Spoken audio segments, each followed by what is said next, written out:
అనుసంధానం చేయడం జరుగుతూ ఉంది. దీనికి ముఖ్యకర్త ఆనాడు వైఎస్ రాజశేఖర రెడ్డి గారు దీన్ని ఆలోచన చేస్తే, ఈనాడు మన ఉప ముఖ్యమంత్రి బట్టి విక్రమార్క గారు ఎంతో కృషితో ఇవాళ ఈ ప్రాంతానికి అభివృద్ధి చేయడం కోసం ప్రతి నీటి చుక్కని పట్టి రైతులకు అందించాలంటే సదుద్దేశంతో ఇవాళ ఇంత బృహత్తర కార్యక్రమం చేయడం జరిగింది. ఈనాడు ఉప ముఖ్యమంత్రే కాదు, ఈ రాష్ట్రానికి ఆర్థిక శాఖ మంత్రిగా కూడా బట్టి విక్రమార్క గారు పనిచేస్తూ ఉన్నారు. వారి యొక్క సేవల్లో ఇవాళ ఖమ్మం జిల్లా అగ్రస్థానం నిలబడ్డది అంటే, ఇవాళ యావత్ తెలంగాణ రాష్ట్రంలో మన ఖమ్మం జిల్లాలో 10 సీట్లకు 9 సీట్లు సాధించాము. అంతకుముందు 2 సార్లు కూడా 10కి 2 సీట్లు సాధించాము. దానికి గల ముఖ్య కారణం కాంగ్రెస్ పార్టీలో ఉన్నటువంటి ఐక్యత.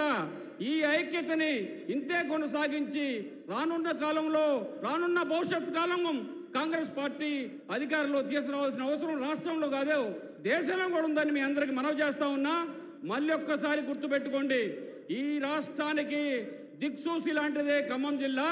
ఈ ఖమ్మం జిల్లా ఇచ్చినటువంటి ఎమ్మెల్యేలతోనే ఇవాళ మనకి తెలంగాణ రాష్ట్రం ఏర్పడ్డది. ఈ రాష్ట్రానికి కావాల్సినటువంటి వనరులు ఏవైతే ఉన్నాయో ఆ వనరులన్నీ మన ప్రీతమ ఉప ముఖ్యమంత్రి బట్టి విక్రమార్క గారికి తెలియజేస్తే వారు వెంటనే ఈ ప్రాంతం అభివృద్ధికి ఎనలేని కృషి చేస్తున్నటువంటి సందర్భాలు మనం చేస్తూ ఉన్నాం. ఈ కృషిలో భాగంగానే ఇవాళ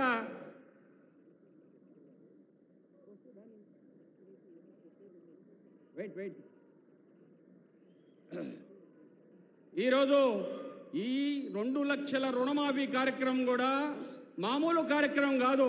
హరీష్ రావు ఆనాడు మొన్న ఒక కోత కూర్చావు, నేను రాజకీయ అస్త్ర సన్యాసం చేస్తా అని.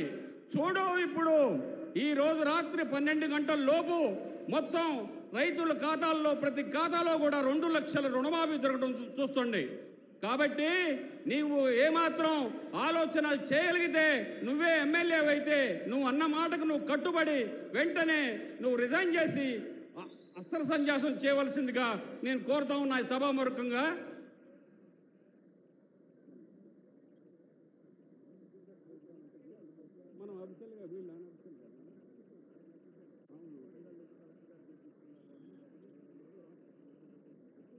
ఇక్కడికి విచ్చేస్తున్నటువంటి రేవంత్ రెడ్డి గారు, ఉప ముఖ్యమంత్రి